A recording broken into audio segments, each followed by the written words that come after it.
Bereshit bara Elohim et hashamayim va et haaretz.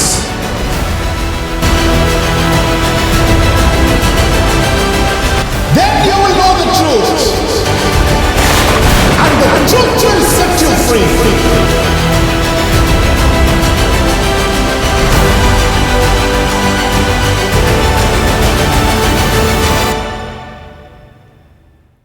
Shema Israel Adonai Elohinu Adonai Echad. Shema Israel Adonai Eloheinu Adonai Echad. Hear, O Israel, the Lord your God, the Lord is one. हे इस्राएल सुन, यहोवा हमारा परमेश्वर है, यहोवा एक ही है। Love the Lord your God with all your heart, all your soul, and all your mind. अपने यहोवा परमेश्वर से अपने सारे मन और सारे जीव और सारी शक्ति से प्रेम रखना। This Torah study is Zav, और ये तोरा का मनन है जाव, which means command. जिसका मतलब है आज्ञा। Let me give you firstly the scripture portions. पहले वेदी के भाग आपको बताता हूँ। This Parshat has Leviticus chapter 6 verse 8 to 8 verse 36. लई व्यवस्था की पुस्तक उसका 6वां अध्याय 8वें पद से लेके 8वां अध्याय 36वें पद तक। Jeremiah chapter 7 verse 21 to 8 verse 3.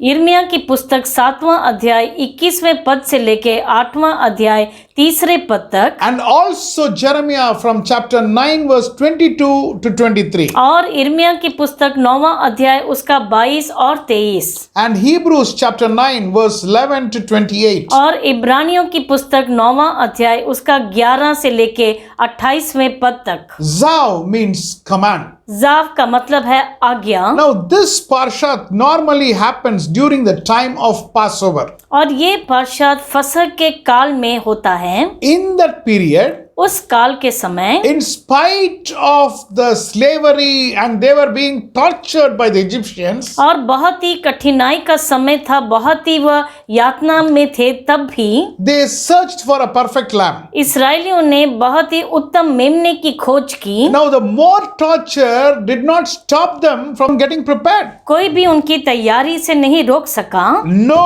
leaven from today. और आज से कोई खमीर की बात नहीं। In the house, घरों में although we clean every day, हम रोज सफाई करते हैं। there are some places where our cleaning might not be there, where our brooms might not go inside. कुछ स्थान ऐसे होते हैं जहां पर हम नहीं पहुंच पाते अपने झाड़ू के साथ। It might be the corners of the rooms or Sha- some behind the almirahs, something like that. शायद कमरों के कोने या फिर अलमारी के पीछे। When the children are eating the biscuits or something, और जब बच्चे कोई बिस्किट या कुछ और खाते हैं, maybe there is a possibility one small piece of biscuit is behind the almirah. मुमकिन है कि उसके कुछ टुकड़े अलमीरा के पीछे गिर गए होंगे, Actually, which was eaten 1 or 2 months before. जो 1 या 2 महीने पहले खाए होंगे। So that gives that makes it possible that a leaven is inside the house during that period. तो ये मुमकिन है कि उस काल में कुछ खमीर की चीज उस घर में रह सकती है। And now God has commanded that they have to clean the house and take all the leaven outside. और परमेश्वर ने आदेश दिया कि घर को साफ करने और सब खमीर की बातों को दूर फेंकना है। What was happening in the Israelite camp? इस्राएलियों के छावनी में क्या होता था? They were literally able to see the love of God for them. और परमेश्वर के प्रेम को वो देख पा रहे थे। God is rescuing them with a mighty hand and an outstretched arm. और एक बलवंत हाथ और बढ़ती हुई भुजा से ईश्वर उनको बचा रहे थे। Now they have also started loving God उन्होंने भी परमेश्वर से प्रेम करना शुरू किया, because they are able to see how all the Egyptians are suffering and they are safe. और वह देख रहे थे कि मिस्री लोग कैसे पीड़ा में थे और वह सुरक्षित थे। Now the important part comes. अभी मुख्य भाग आता है। They have to clean the house. उन्हें घर को साफ करना है Take out all the leaven. और सब खमीर को बाहर निकालना है। It might be small things. और शायद छोटी छोटी बातें हो सकती हैं। Maybe a small biscuit. शायद कोई बिस्किट का टुकड़ा, Some roti which is put somewhere in the corner, it is hiding. या रोटी का कोई एक टुकड़ा जो कोने में पड़ा है। Take take out everything, because that is when God can redeem you. और वह सब कुछ निकालना है, क्योंकि तभी परमेश्वर तुम्हें छुटकारा दे सकते This हैं। gives a great message to us. और ये हमें लिए बड़ा संदेश देता है। If we clean ourselves, God can redeem us. अगर हम अपने आप को शुद्ध करें तो परमेश्वर हमें छुटकारा दे सकते हैं। Small areas we have to clean ourselves. हमारे जीवन के छोटे छोटे भागों को हमें शुद्ध करना है। So the Israelite camp, they are cleaning their house. तो इस्राएलियों की छावनी में वो अपने अपने घरों को साफ कर रहे हैं। That small crumbs, small biscuits, small whatever is in the house, they are cleaning. और रोटी या फिर बिस्किट के छोटे छोटे टुकड़ों को साफ कर रहे हैं। Now we have to understand, हमें एक बात समझनी है, these little things are the ones which destroy our relationship. और ये छोटी वस्तुएं जो हमारे रिश्ते को काट देती हैं परमेश्वर से। Glory be to God. परमेश्वर की महिमा हो। Now we have to understand what's our part and what is God's part. हमें ये ठीक से समझना है कि हमारा काम क्या है और परमेश्वर का काम क्या है। What is our part? हमारा भाग क्या है? Cleaning and searching the lamb. साफ करके उस मेमने को खोज करना। What is God's part? परमेश्वर का कार्य क्या है? Redemption.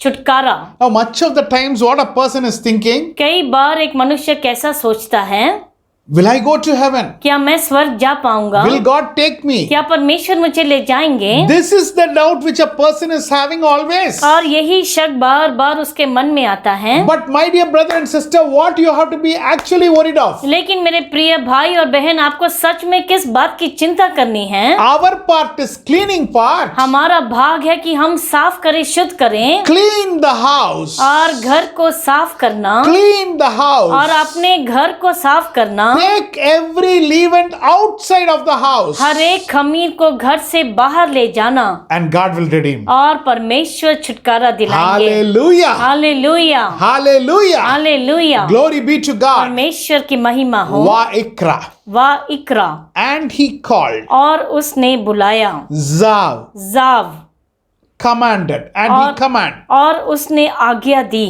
Now last week he spoke about sacrifice. पिछले हफ्ते बलिदान के बारे में कहा, Now this week God is commanding based on love.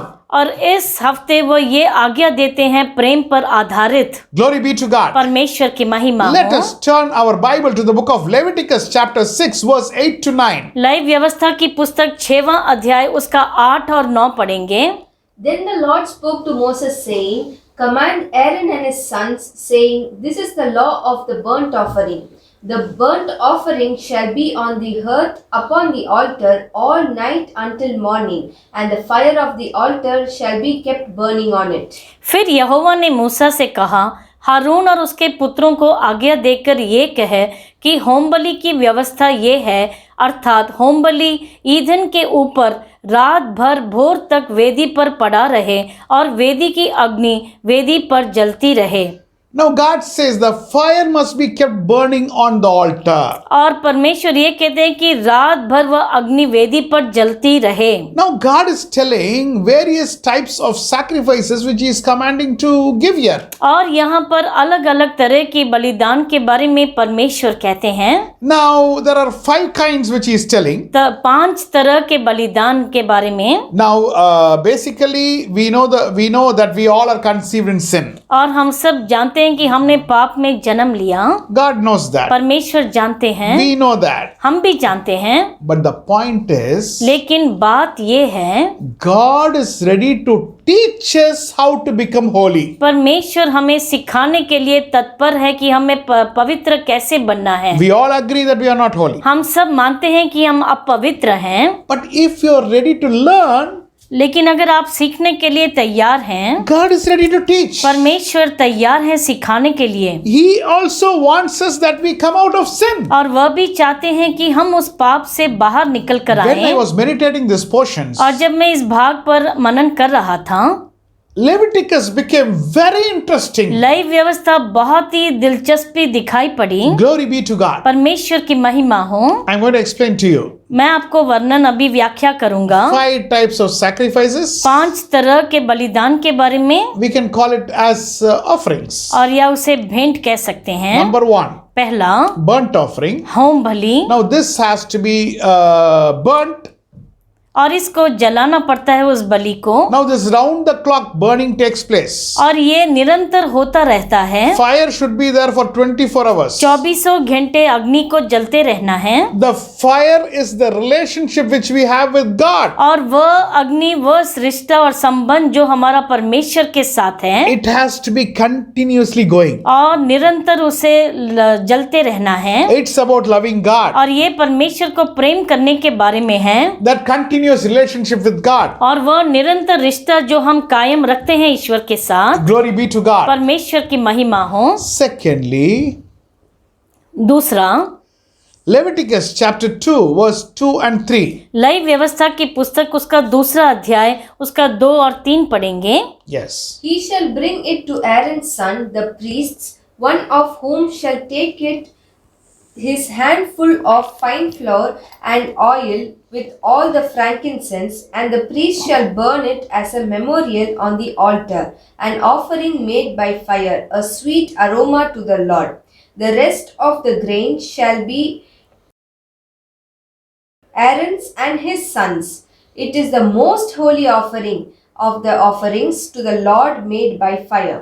और वह उसको हारून के पुत्रों के पास जो याजक हैं लाएं, और अन्न बलि के तेल मिले हुए मैदे में से इस तरह अपनी मट्ठी भरकर निकालें कि सब लोबान उसमें आ जाए, और याजक उन्हें स्मरण दिलाने वाले भाग के लिए वेदी पर जलाएं कि वह यहोवा के लिए सुखदायक सुगंधित हवन ठहरे, और अन्न बलि में से जो बचा रहे सो हारून और उसके पुत्रों का ठहरे।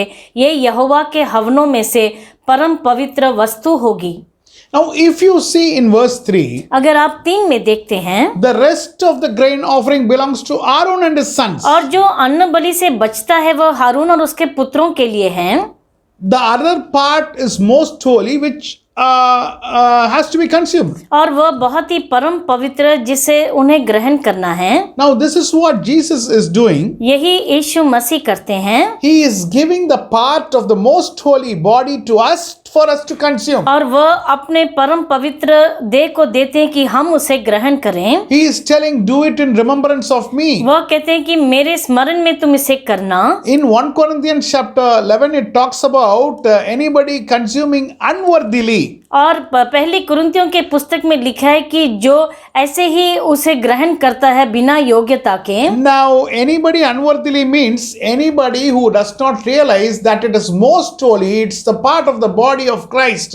If we don't realize that, and if we have, like we have food, that is considered wrong. और अपात्र तरीके से मतलब कि जो ये बात ना समझे कि वह यीशु मसीह के लहू देह से वह खा रहा है, लेकिन ऐसे ही खाए जैसे ऐसे भोजन खाते हैं, तो वही अयोग्यता के साथ माना जाता है। So first is burnt offering, पहला है home Bali, second is grain offering. और दूसरा है अन्न बलि, We come to the third part, which is peace or fellowship offering. और तीसरे बलि पर जो है भाईचारे की और शांति के का जो भेंट है। Now let us turn our Bible to the book of Leviticus chapter 7. और लय व्यवस्था की पुस्तक 7वें अध्याय पर आएंगे। Let us read from verse 11 to 13. और उसका 11 से 13 तक पढ़ेंगे। Yes. This is the law of the sacrifice of peace offering which he shall offer to the Lord. If he offers it for a thanksgiving, then he shall offer with the sacrifice of thanksgiving unleavened cake mixed with oil, unleavened wafers anointed with oil, or cakes of finely blended flour mixed with oil. Besides the cake, as his offering, he shall offer leavened bread with the sacrifice of thanksgiving of his peace offering. Now, if we see in verse 11 to 13, it's really interesting. Now, listen to me carefully. और जब 11 से 13 हम पढ़ते हैं, Now, God says in verse 12, if they offer it as an expression of thankfulness, then along with this thank offering, they are to offer thick loaves made without yeast. और 12 में ऐसे कहते हैं, यदि वो उसे धन्यवाद के लिए चढ़ाएं तो इस धन्यवाद बलि के साथ अखमीरी फुलके और तेल से चुपड़ी हुई अखमीरी फुलके उन्हें चढ़ाने हैं। And he also says thin loaves made without yeast. और अखमीरी रोटी के भी जो चुपड़ी रोटियां हैं उसे बनानी हैं। Now, if you see in verse 13, अगर आप 13 में देखते हैं, along with their fellowship offering of thanksgiving, they are to present an offering with thick loaves of bread made with yeast. और वह अपने धन्यवाद वाले मेल बलि के साथ अखमीरी रोटियां भी चढ़ाएं। What is this here? It is thick loaves of bread made with yeast, and there thin loaves of bread made without yeast. और ये क्या फ़र्क है जो हम देखते हैं कि यहाँ पर खमीर के साथ रोटियाँ जो बहुत ही मोटी हैं, लेकिन वहाँ पर बहुत ही पतली फुलके के बारे में लिखा है। This is peace and fellowship offering. और ये मेल बलि और भाईचारे की बलियाँ हैं। I am telling God, मैं ईश्वर से कहता हूँ, God, I want to be in fellowship with you. और मुझे आपके साथ भाईचारे में रहना है। Now, verse 13 says it is thick loaves of bread made with yeast. और 13 में लिखा है कि खमीर के साथ बनाई गई मोटी रोटियां। What is yeast referred to? और ये खमीर किसको दर्शाता है? Yeast refers to sin. और ये खमीर पाप को दर्शाता है। But what is my intention? लेकिन मेरा उद्देश्य क्या है? I am actually with sin. और मैं तो पाप के साथ हूँ। How? कैसे? Thick loaves of bread made with yeast. और खमीर के साथ बनाई गई मोटी रोटियां। I am telling God, God, I am a sinner. और मैं ईश्वर से कहता हूँ कि मैं एक पापी हूँ परमेश्वर। But from here to what I want to reach, लेकिन यहाँ से मैं जहाँ तक पहुँचना चाहता हूँ, I want to go to thick loaves without yeast. और मैं ऐसे मोटे रोटियों तक जाना चाहता हूँ जो बिना खमीर के हैं। But how I can achieve it? लेकिन मैं कैसे उसे मैं ग्रहण करूँ? I go with thin loaves without yeast. और मैं बहुत ही चुपड़ी हुई फुलके के साथ मैं जाता हूँ। I am able to see a small part of holiness, Lord. और मैं एक छोटी सी पंक्ति में देख पाता हूँ पवित्रता की। Little by little that holiness is taking over और me. धीरे धीरे से वह पवित्रता मुझ पर हावी होती है। When I come into fellowship with you, और जब मैं आपके साथ मेल में रहता हूँ, I am able to see holiness in me. मैं पवित्रता देख पाता हूँ परमेश्वर। I come to peace offering and I want to be in peace with you. और मैं मेल बलि पर आता हूँ, आपके साथ मेल में रहना चाहता हूँ। When Jesus Christ came to this और world, जब यीशु मसीह संसार में आए, He wants us to be in peace with the Father, और वह चाहते थे कि हम पिता के साथ एक हो जाएं। and the curtain of the most holy place tore. और वह महापवित्र स्थान का जो पर्दा था वह दो में फट गया। What is the meaning of that? उसका मतलब क्या है? Now in Jewish custom, अभी यहूदियों के रीति रिवाज में when they are sad, जब वह बहुत दुखी होते हैं, when they want to express their sorrow, और जब वह अपने शोक को प्रकट करना चाहते हैं, they will tear their dress and cry. वह अपने वस्त्रों को ऐसे चीर कर फाड़ के और फिर ऐसे रोते हैं। When Jesus Christ died on the cross, और जब यीशु मसीह बलिदान हुए उस क्रूस पर, the curtain of the most holy place, और महापवित्र स्थान का पर्दा जो था, the Father tore the curtain, और पिता ने उस पर्दे को फाड़ दिया, which gave us place to enter that most holy place, और जिसने हमें मौका दिया कि हम उस महापवित्र स्थान में प्रवेश कर wherein सकें, we can have fellowship with the Father, जहाँ पर हम पिता के साथ एक रिश्ता कायम कर wherein we सकें, can have fellowship and peace with the Father, और जहाँ पर पिता के साथ एक संबंध और एक मेल हम कर सकें, was made through Jesus Christ. यीशु मसीह के द्वारा वह मुमकिन बनाया गया। You and me can tell today, आप और हम आज ये कह सकते हैं, I am a thick loaf of person made with sin. और मैं तो ऐसा एक मोटा हूँ जो पाप के साथ भरा हुआ, I am so much filled with sin. और मैं इतना पाप में भरा हूँ। But Lord, लेकिन परमेश्वर, because I am in fellowship with you, क्योंकि मैं आपके साथ भाईचारे में हूँ, I can reach a point मैं ऐसे स्थान पर पहुँचूंगा where there is a thin loaf which Ja- is without yeast. एक चुपड़ी हुई अखमीरी फुलके के समान मैं बनूंगा। Holiness is conquering me. और ये पवित्रता मुझ पर हावी हो रही है, Holiness is conquering me. और जो मुझ पर जयवंत हो रही है, Holiness is conquering me. और मुझे जयवंत हो रही है ये And पवित्रता। one point of time will come in my life और मेरे जीवन में ऐसा एक समय आएगा where it will be a thick loaf made without yeast. और जहां पर एक मोटी रोटी होगी लेकिन बिना खमीर के। That's what Peter is telling. और यही पतरस कहते हैं। On that day, और उस दिन I don't know how I will be, मैं नहीं जानता कि मैं कैसे होऊंगा, but one thing I know, लेकिन एक बात मैं जानता हूँ I will look like Jesus Christ. कि मैं यीशु मसीह के समान दिखाई पड़ूंगा। I will look like Jesus और Christ. मैं यीशु मसीह के समान दिखाई पड़ूंगा। My dear child of God, मेरे प्यारे ईश्वर की संतान, what is this peace offering? और ये मेल बलि क्या है? What is this fellowship और offering? ये मेल बलि क्या है? ये It is just not a procedure you come and offer sacrifice and go.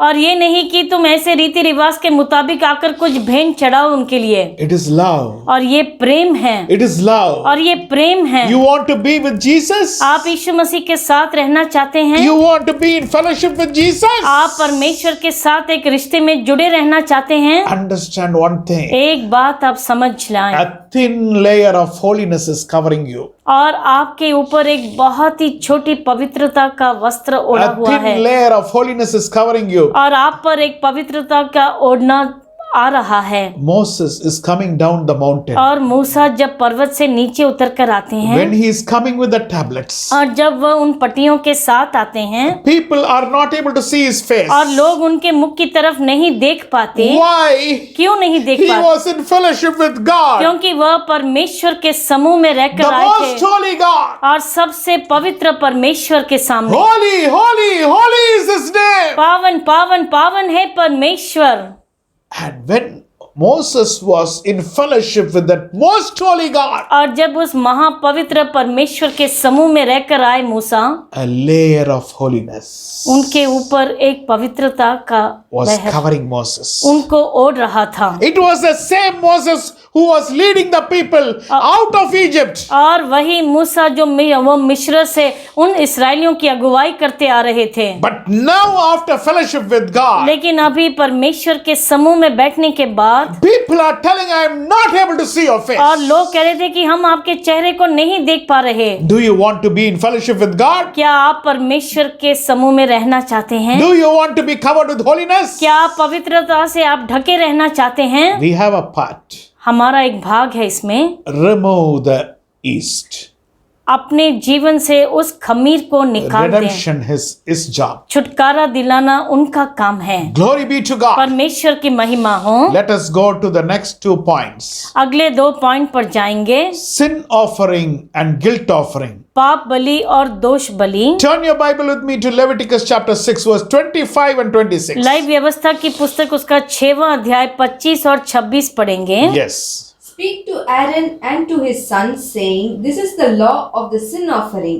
In the place where the burnt offering is killed, the sin offering shall be killed before the Lord. It is most holy. The priest who offers it for sin shall eat it. In the holy place it shall be eaten in the court of the tabernacle of meeting. हारून और उसके पुत्रों से ये कहे कि पाप बलि की व्यवस्था ये है, अर्थात जिस स्थान में होम बलि पशु वध किया जाता है उसी में पाप बलि पशु भी यहोवा के सम्मुख बलि किया जाए, वह परम पवित्र है। और जो याजक पाप बलि चढ़ावे वह उसे खाए, वह पवित्र स्थान में अर्थात मिलाप वाले तंबू के आंगन में खाया जाए।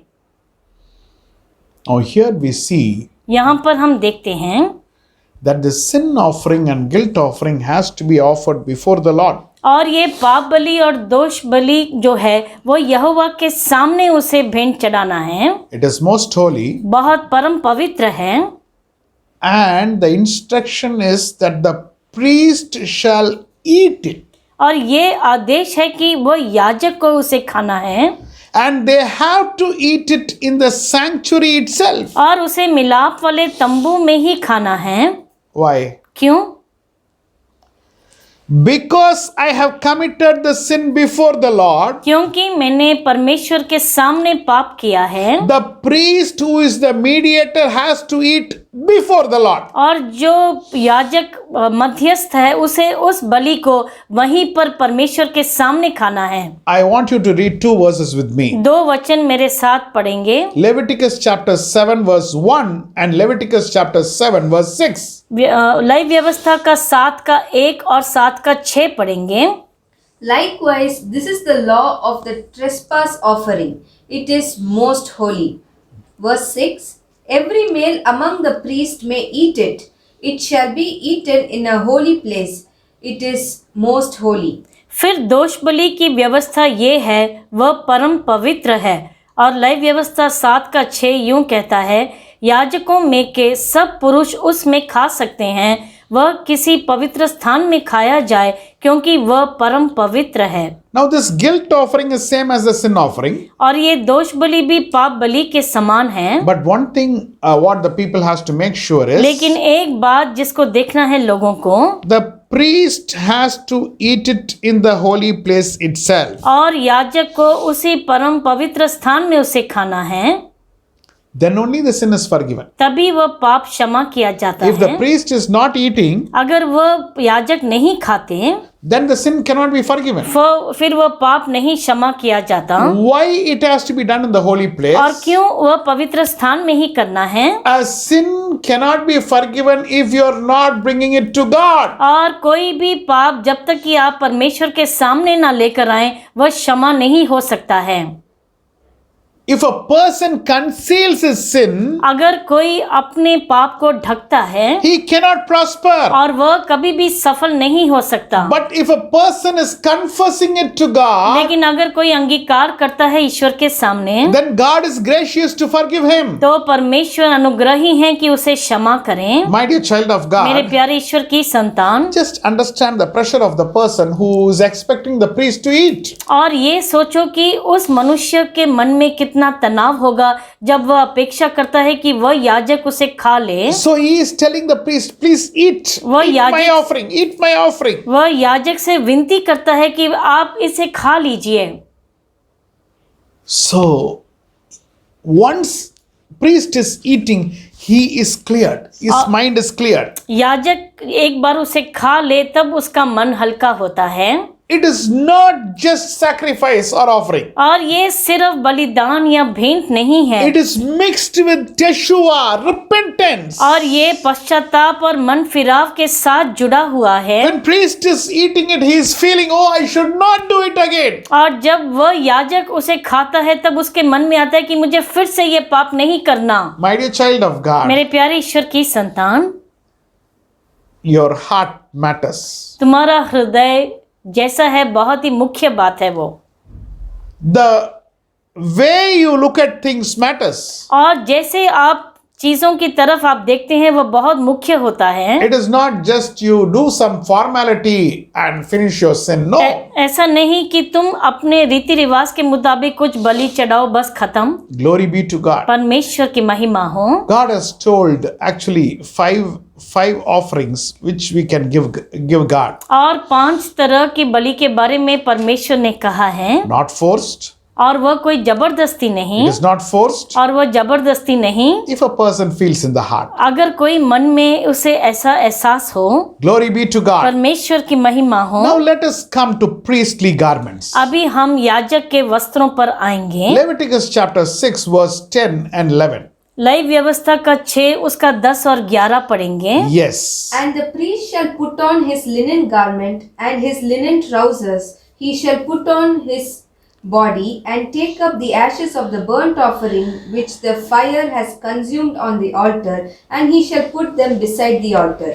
Then he shall take off his garment, put on other garments, and carry the ashes outside the camp to a clean place. और याजक अपने सनी के वस्त्र और अपने तन पर अपनी सनी की जांघिया पहनकर होम बलि की राख जो आग के भस्म करने से वेदी पर रह जाए उसे उठाकर वेदी के पास रखे।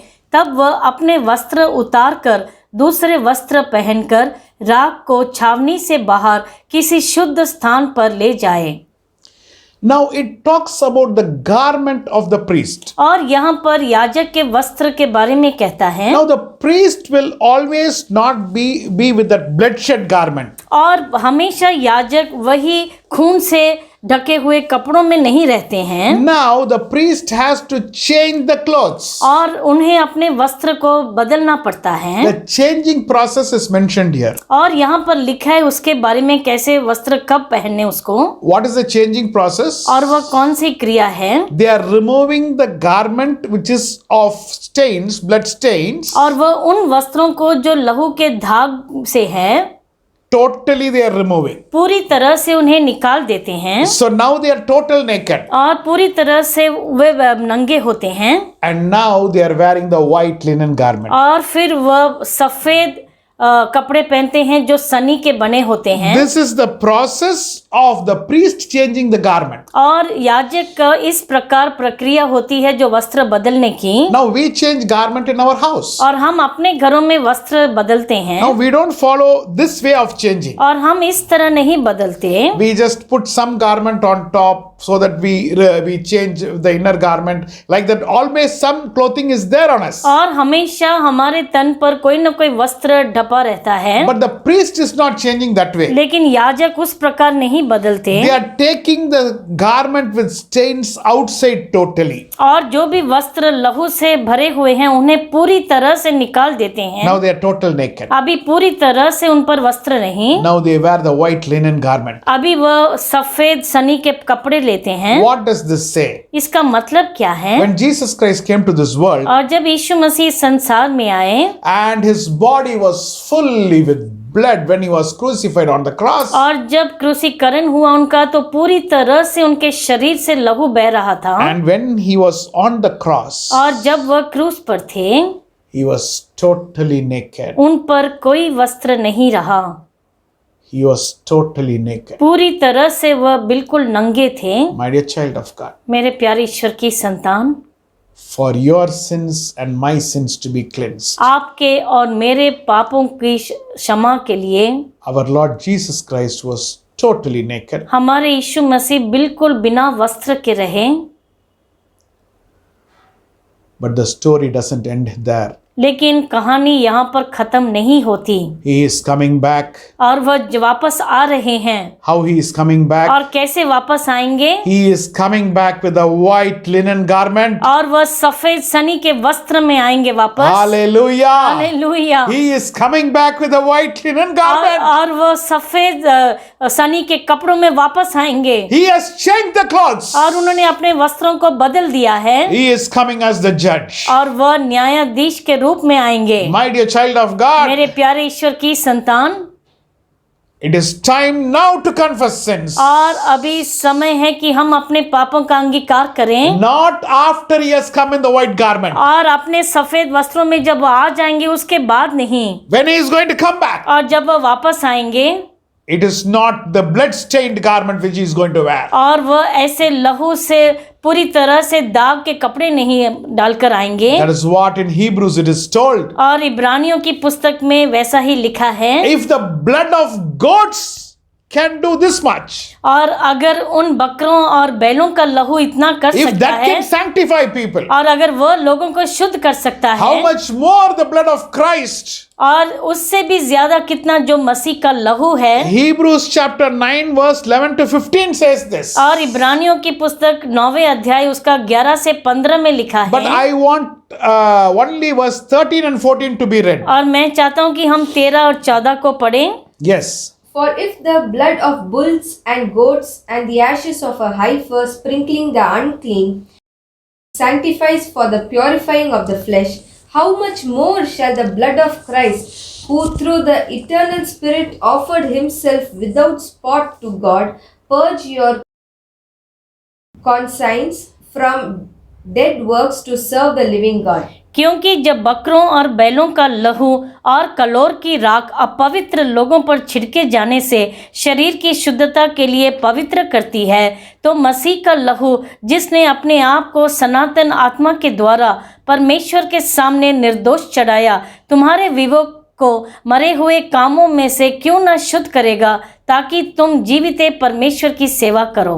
This is the time to ask forgiveness for our sins and और transgressions. ये समय है कि हम अपने पापों के लिए क्षमा मांगें। Never imagine always Jesus is coming as the sacrificial lamb. और कभी ये मत सोचना कि हमेशा वह एक बलि के बकरे के मेमने के रूप में आएंगे। वह When he's going to come back, जब वह वापस आएंगे, he is going to come as the King of Kings and the Lord of Lords. वह राजाओं के राजा और प्रभुओं के प्रभु के रूप में With a आएंगे white linen garment. और वह सनी के वस्त्र सफेद वस्त्रों में। Let us be clothed with righteousness और today. अपने आप को धार्मिकता से हम लाद दें। We are just going to read one verse and finish. और एक वचन पढ़कर हम खत्म करेंगे। Psalms 132 verse 9. भजन का 132 का 9 पढ़ेंगे। Yes.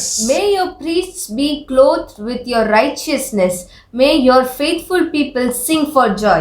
तेरे याजक धर्म के वस्त्र पहने रहें और तेरे भक्त लोग जय जयकार करें। Let us be clothed with righteousness. और हम धर्म के वस्त्र पहने रहें। The blood of Jesus cleanses us and the righteousness of Jesus Christ comes upon us. और यीशु मसीह का लहू हमें शुद्ध करता है और उनकी धार्मिकता हमें दी जाती है। The sacrifices here, और जो भी बलि यहाँ पर, it is not just a matter of procedure. और सिर्फ वह रीति रिवाज का काम नहीं, It is something to talk about our heart. वह हमारे हृदय के बारे में कहता है। It is about how much we love God. और ये बताता है कि हम परमेश्वर से कितना प्रेम करते हैं। And as we are in fellowship with God, और जैसे हम परमेश्वर के साथ मेल में रहते हैं, it removes the yeast from us. हमसे सारे खमीर को निकाल देता है And layers of holiness will fall on us. और पवित्रता हमें ढांप देगी। Shall we close our eyes in prayer? क्या हम अपनी आंखों को बंद करेंगे प्रार्थना में? Heavenly Father, हमारे स्वर्गीय पिता,